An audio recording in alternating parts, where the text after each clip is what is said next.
Now I'm still looking at my vision. For thou art with me. Yeah.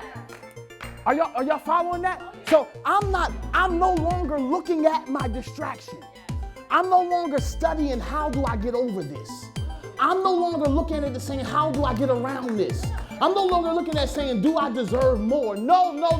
When I look at vision, I know I deserve more. When I look at vision, I know I'm greater than this. When I look at vision, you hear me? So I don't have to watch the steps I take. The vision tells me, lift your foot. Oh, y'all don't hear what I'm saying. As long as I can see. Welcome to the Backpack Preacher. It is so good to be back with you guys. I am delighted to have my friend Crystal Ogunleye here today with me. She's more than a friend. For years she's been with me in ministry for most of her adult life, and that's rare. But these sessions are called "What's in the Pack." These are the opportunities, whether you find out what's in my pack. Whether you find out where I bring someone else in and they tell you about their life story or how did they get where they got. And I mean, real stories, not just success, I like to have these type of sessions because it allows you in the life of a creative or inside the life of someone who's called. I think we've hidden a lot of that, too much of that from people. And whether it be ministry, whether it just be successful people, we've hidden a lot of our struggles. Because we just want you to know that we're at the top. We don't want you to know how we got there, how many times we fell, or whether we're really at the top, or whether the top even means anything. I don't want to hide in our podcast, and I never will, and I never do. And so I thought, hey, why not bring someone in who knows everything about the process, the hard parts, the good, the bad. So I welcome my friend. I did her wedding, matter of fact, and I walked it in the aisle. It was kind of wild. That's almost 14 years ago. 14 years ago to do her ceremony, walk her down the aisle, give her away. It was just a great time. So, Crystal. Yes. How do you, this is interesting, could you in 3 words describe your years of ministry with this wild jack guy? Could I in 3 words? It might not be possible. If it is, I want you to try. So I can give you maybe like the best 3 words. It won't sum it up. Dedication is one.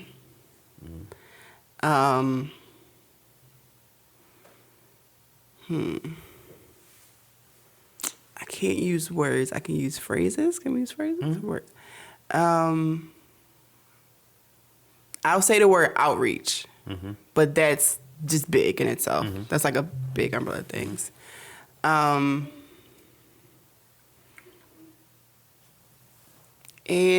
I'll say just sporadic.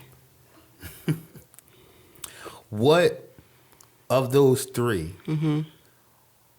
was the one that you felt like drove the ministry the hardest? So what was the fuel of the engine, you think, out of those 3? Outreach. Because it was always about the people outside of those 4 walls. And I think that's why transitioning for you was so smooth and so easy. It didn't cost you a lot once you decided to do it and not worry about what people thought, because you were always concerned with the people outside of those walls. Yeah, that's true. And I think that the beauty of what God did with us all those years as kids, even back in college, was that we never knew what we were doing. No. I didn't know that the drive of the ministry was supposed to be evangelical. I didn't know that. I didn't know it religiously. I just knew that if you're going to be a good person in this world, then if you're going to have a church, a business, a salon, whatever you have, it should be good to people. People should be able to walk out of here saying, man, that was a good experience and want to come back. So I never called it evangelism. And I think, hearing you say that about how that was the thrust, and it's a biblical thrust. But I promise you I didn't do it because it was the Bible. Yeah. I did it because it was right. Yeah. Yeah. What's the biggest let's go straight to this. Okay.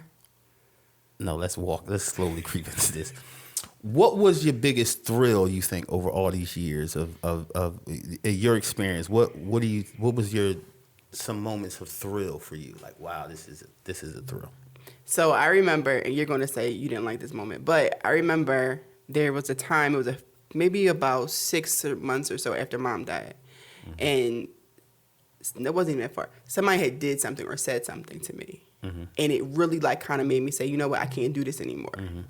And so I think the next day you had called me and was like, come to my house and meet with me at 6 o'clock. I'm having a meeting about an idea I have. And it was ChristianWinners.com. And at that point I was like, I can't quit. Like, this is really literally all about the people. It had nothing to do with the church. It was all about the people. And it wasn't about, people in poverty, whatever. It was about leaders. Yeah. It was about women. It was about everybody. It was about the people. How can we free these people? So that was one of those moments when it was like, let's go. So it kind of, and I think that kind of speaks to the sporadic nature of the ministry. But, I think sporadic is a good word because it's a great way for our mind to understand it. Yeah.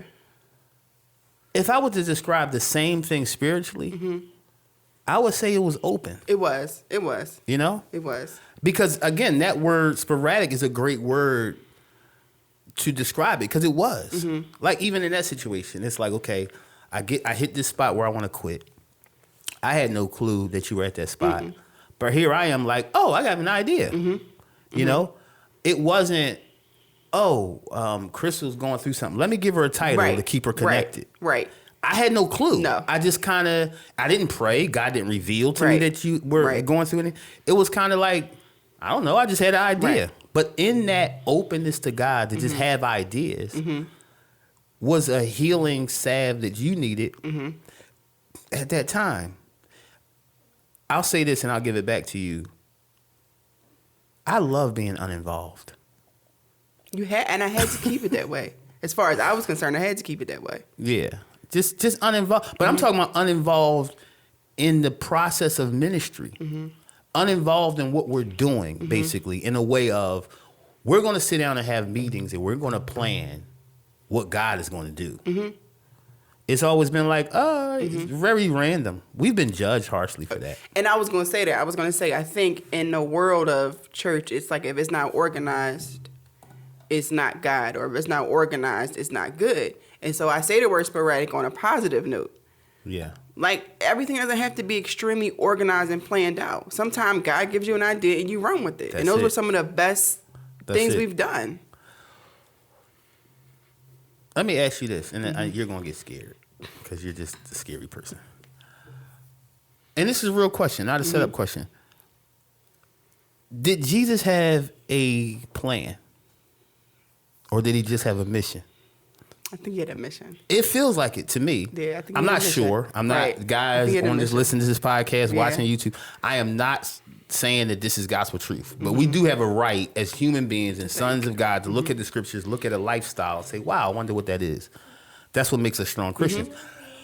I never saw, Crystal, where Jesus really had a way to go about it. It was almost like, this is what I want to do. This is the goal, and I'm going to go get it. And so I'm just going to do stuff that leads toward that. What was your most devastating moments in ministry besides I won't say besides the deaths. Because I don't. Let's just talk about some of the devastating moments of your time chasing this dream that we didn't quite know what the dream was. We just knew it was something. What was some of your devastating times? I think the devastating times were the deaths. And so early on, it was like watching you go through the things. But then I think the hardest hit one was Mom. That was the most devastating. But I think what kept me going was that I had to keep things moving. And I couldn't come to you and say, hey, what do I do? How do we do this? I couldn't. I felt horrible bothering you while you're mourning your mom. So I never got a chance to mourn it myself. And I think the part where it really affected me was when people would say stuff like, oh, you're trying to replace her. I'm not. You can't replace somebody like that. That was never my goal. You just can't. So you try to pick up the ball. You drop it. Some things fall, but you try your best to pick it up and just keep moving with it. But that was probably but I had to grow up. You know, and I don't want to leave the subject, but this is the freedom of podcast conversations. What's in the pack? Because that's in the pack. Disappointment's in the pack. But I think the deeper side, and you never told me that, when people would say you're trying to replace mom. My question to that is always, and this is not just because my mom passed a long time ago. I don't have emotions of being angry at anybody about silly things they said. Yeah. But what were you supposed to do? Because if I didn't do anything, then the finger would be pointed at me. If I did anything, the finger was pointed at me. Then it would be almost like a challenge, like, so what you gonna do? It's like, I'm just gonna do what I've been doing and try to pick up. And you know, and the craziest thing about it, you probably didn't know this either, her last couple weeks or so, and you would say, go over there and let's figure out, you know, see what you need to help her with. She didn't want to do nothing. We would just sit there and talk. Cause she didn't, and I can't say, Mom, we got to get some of this stuff done. She wanted to sit there and talk. She didn't want to deal with the idea of like, I'm not gonna be doing this anymore. Right. So I literally was picking up those last couple months when she was sick, trying to figure it out, along with people saying, well, there's no more toilet paper left. And it's like, do you understand? No, they don't. This is the thing. I've learned that, and this is why, and I thank you for saying that, because this is why this whole concept of what we're doing now has to exist. Because that is the mindset of adult believers. Yeah. That this, just like you would take Ellie or I would take Soul and say, okay, what's the best daycare we could put them in? That's almost the mindset of people joining churches. Yeah. Let me find a daycare that I enjoy, that I can have fun in, that I have cool friends at, that I can laugh and enjoy myself when I come here, and then I go home. Yeah. So it's never, we don't have toilet paper. Man, last week I realized we didn't have toilet paper in our church. Let me run by Rite Aid on my way to church and say, hey, I bought 50 rolls. You know, and we're not talking about the mega church that has a staff to do that. Yeah. We're talking about a 200-300 member church where it's like, everybody should pick up their piece of paper. Yeah. Anybody can go grab the vacuum because it's right there in the closet, you know, that type of thing. But that's the concept, which takes me to a deeper spiritual realm. If it's wrong for you to take over for mom, then it kind of speaks to the idea of why people haven't taken over for Jesus. It's almost like, well, let's just look for the new Jesus. Let's look for the new person. You know, somebody's gonna do it. Somebody will get it done, and it's never let me do it. Lord, send me. It's always you know, because they would say the same thing about, oh, you trying to be like Bishop Scott, and you figure this man's still alive. And I always said, like, it's a compliment. It's right, exactly. But at that time, I didn't see it that way, but I couldn't confidently say this is really a compliment. I didn't see it that way. I didn't understand it to be that way.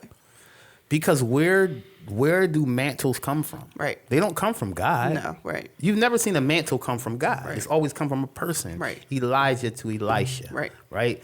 Bishop Scott to me. Right. Jesus to his disciples, and then on to us. Right. It always came from somewhere. Right. This concept of, what else would you know?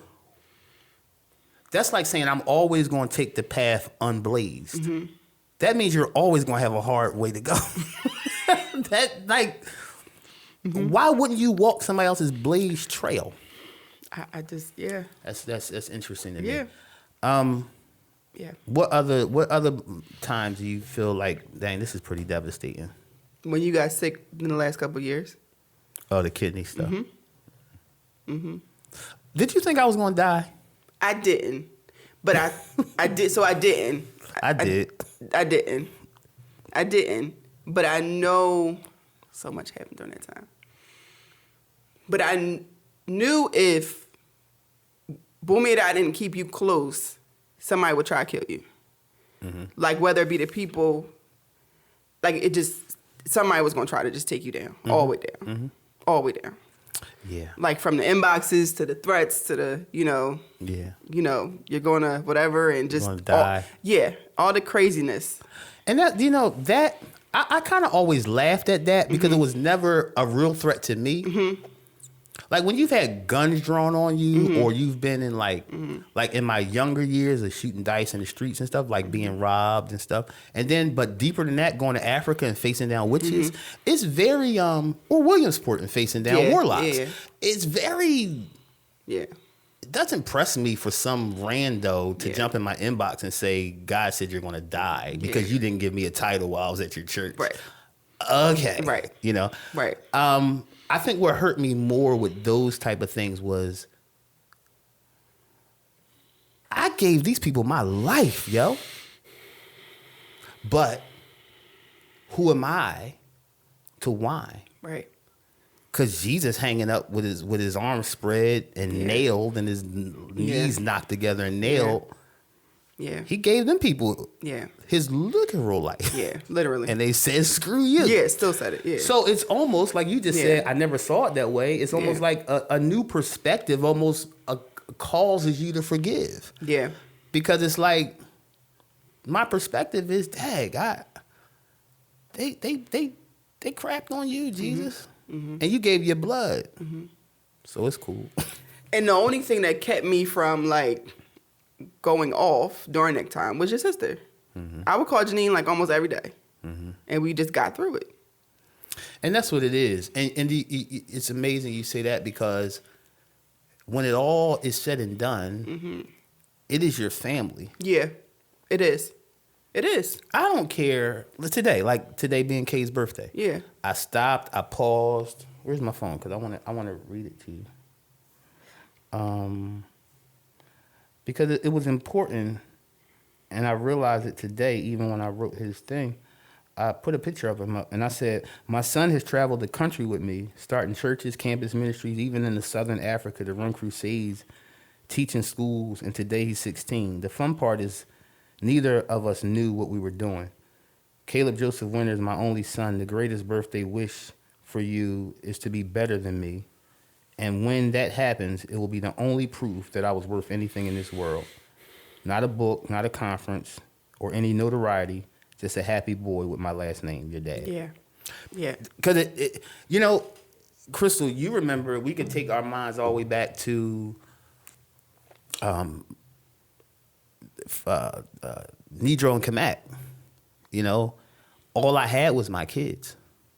My little babies, and everywhere I went, they were with me. They were sitting in somebody's lap while I was preaching, and then y'all would make sure we got home, and that's what it was for years and years and years.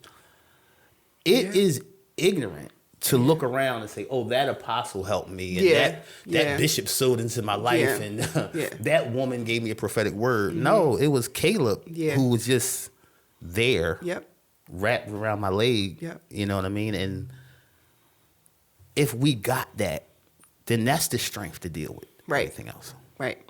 That's why I knew if that's why I said he's not going to die. It's going to be rough though. It was rough. It was going to be real rough. And in a sense, I think it did kill me. It did. It killed a lot of parts of you. But It did. but physically. It did. It did. Because even to the point where I fought physically, I really thought, because I always thought that anyway. I always thought I would depart early. So even after I didn't change my mind then. It was later I changed my mind. I was like, okay, because I was convinced at 55 I would leave. So it's like, okay, at 40, 38, 37, I'm on dialysis. Okay, I made it to 40. Okay, I'm praying for a kidney. And I was okay if God didn't do that. I know people would say, that's weird. You're lying for that. No, I was okay. See, what people have to understand is when you've taken the losses I've taken, when you lose a child, losing a kidney is not really that bad. You know what I mean? So, but I did think, okay, I'm sick now. Okay, I got 15 more years. My thought was I would grind out these last 15 with kidney failure and go. And just, that's it, God decided other way, Was it ever a time that you thought, is it anything more than all this disappointment and pain? Because it seemed like it happened so fast, there was no break. From the time Caleb was born, actually, till now, till maybe, 2 years ago. Like, did you, I know I did, but from your mind, from being a person very close and watching, did you think that this is too much? This all needs to stop? So I thought that a long time ago. So let's take it back to when Melissa was pregnant with the girls. I was like, okay, we can't do this. Like, this is a lot. Mm-hmm. Because you figure she had went through so much having Caleb. So I'm like, okay, this can't be. And then your dad.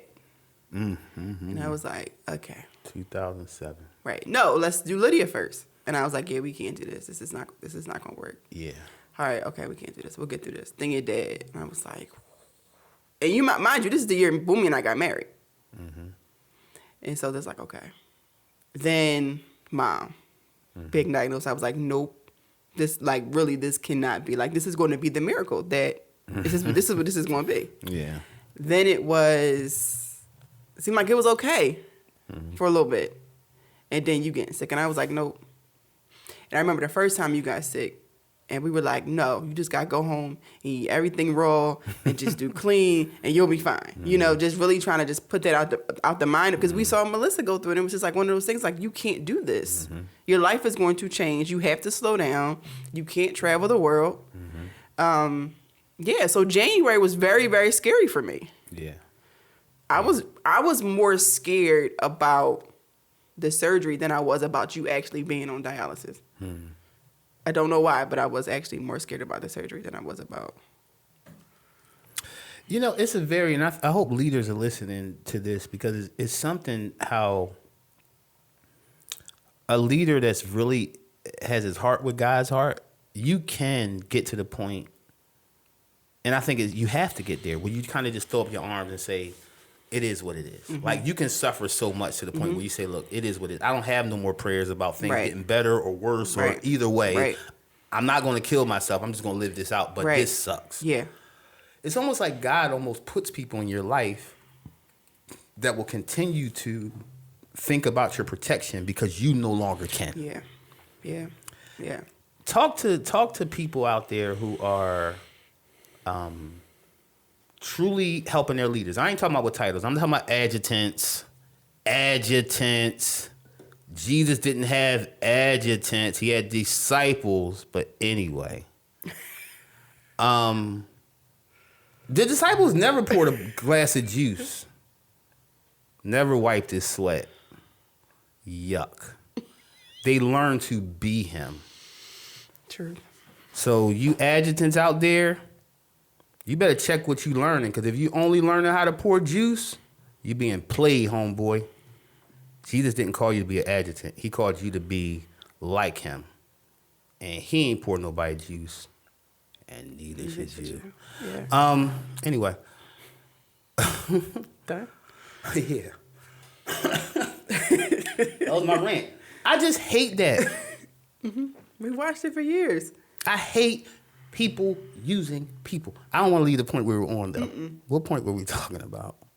You don't remember? You told me to say to leaders. Say something to the people out there that serve leaders. Again, not the adjutants, not the juice pourers. I'm talking about the people who probably have no title, no nothing, but they're the most dug in. Because usually that's how it is in church. Yeah, it's the people who have no whatever. Yeah. They're the people that hold the whole thing together. Yeah. Can you speak to those people out there as we end this podcast, encourage them on what they should be seeing, what they should be doing, what they should be looking for, and how can they most protect the heart of their leader in the future of whatever ministry that is? So I remember last summer you went to go preach for somebody, and I wound up contacting their admin afterwards. We were talking about this stuff. Mm-hmm. And I said to them, like, your role is to protect your leader. And she said she felt like that's what, what God was telling her to do. Mm-hmm. And I said, you don't always have to say anything, but you pray for things that you don't tell them you pray about. You literally have to protect them. You have to go to God for them. Mm-hmm. You block some things from coming to them. If you see something get ready to happen, you try to block it. Mm-hmm. You literally protect them. And this cup says it all. You guys are human. We are. And I think that early on I realized how human you are. Mm-hmm. Right? And so I was able to separate Christian from Bishop. Mm-hmm. But I was able to treat Christian and Bishop the same way. But I can still separate who you were. Mm-hmm. Sometimes you just want to be relaxed and chill. Mm-hmm. sometimes you want to laugh and joke. Sometimes you want to just, be real quiet and kind of be, focused or whatever like that. But the main thing is to protect. To always look at your human side and remember that you have your own personal struggles. Mm-hmm. You have your own things you go through, like we have our own things that we go through. And don't put so much responsibility and pressure on you to be a perfect person. Mm. And to let people know, talk to God about it. At the end of the day, I prayed a lot about different things. Mm-hmm. When I saw people doing things or you putting faith in people, and I'm like, God, I don't really know how that's gonna work. Mm-hmm. I would just pray about a lot of stuff, but kind of be that protection. But you don't have to be like the adjutant. Oh, don't come here. Oh, don't do this. Don't talk to them. You don't have to do that. Mm-mm. You don't have to do that. You can kind of sit in the background and just watch how things go. Be quiet and just protect. That's major. And help them carry the vision. Help them carry the vision. That's big. Don't cut it. Don't be that person. Listen. Even if you don't believe it, listen. Understanding the humanity of it all. Humanity. Well, Crystal, thank you. Thank you for spending this time this week and last week just recording. We didn't do this to just toot our horn about any success. We didn't talk much about success. Mm-hmm. We talked a lot about failure, a lot about ups and downs and the trials. What I really wanted you all to see was the relationships that get you through things. And, whether you're a pastor, a leader, a business owner, a parent, listen, let's get off of this, the important leaders. Yeah. No, if anything's following you and depending on you, you are an absolute leader, and you're no less important than the bishop, the apostle, or whatever other title they'll make up to make themselves seem more important than you. Yeah. You are vital to what God has assigned to your hand. And so I wanted to have Crystal come because I wanted someone who has walked with me for so many years through so many ups and downs and failures and battles and wins and losses. That's what it takes to get you through here. You might, you might want to depend on your anointing. Yeah, that's fine if you want to. It's not fine if you want to because that's not what's going to get you through life. It's relationships. And, I know someone would say, the anointing is enough. That's because you're religious and you don't even probably know what anointed means. It's just what somebody been screaming to you. You know what gave Jesus all his grace? Them boys following him, always pulling on his grace. That's what made him go and go and go. Mm-hmm. It was relationships. It was, I'm going to make sure John becomes. I'm going to make sure Peter becomes. And I'm going to make sure when Peter's tempted and tossed like the wheat that he'll come back. That was relationships. And so don't forsake relationships. Don't get so much into your gift, your talent, your writing, your preaching, your business, whatever you're doing, and forsake the relationships that get you there safely. I love you guys. No fear, no shame, no compromise. Thanks for hanging out again. Crystal, thank you for hanging out with me today, spending time, and then sharing your truths in your heart with me and most of all with the people. Visit our website, www.7crusade.org. There you can hook up with us and just kind of learn more about what we're doing. You can partner with us on projects we're doing around the world. Whatever you do, stay in the race because God made your feet able to climb in high places. I love you. You will not fail because you weren't built to. See you next week. Hey guys, thank you so much for investing your time in the Backpack Preacher podcast. You can subscribe to our podcast on Apple Podcasts, Google Podcasts, or Spotify Podcasts. You can also watch the re-air of our podcast on our YouTube station. One more thing, visit our website, www.7crusade.org. Again, www.7crusade.org. For our products, booking, or to support any of our world missions projects, visit our site today. Thank you so much for visiting with us. We'll see you all soon.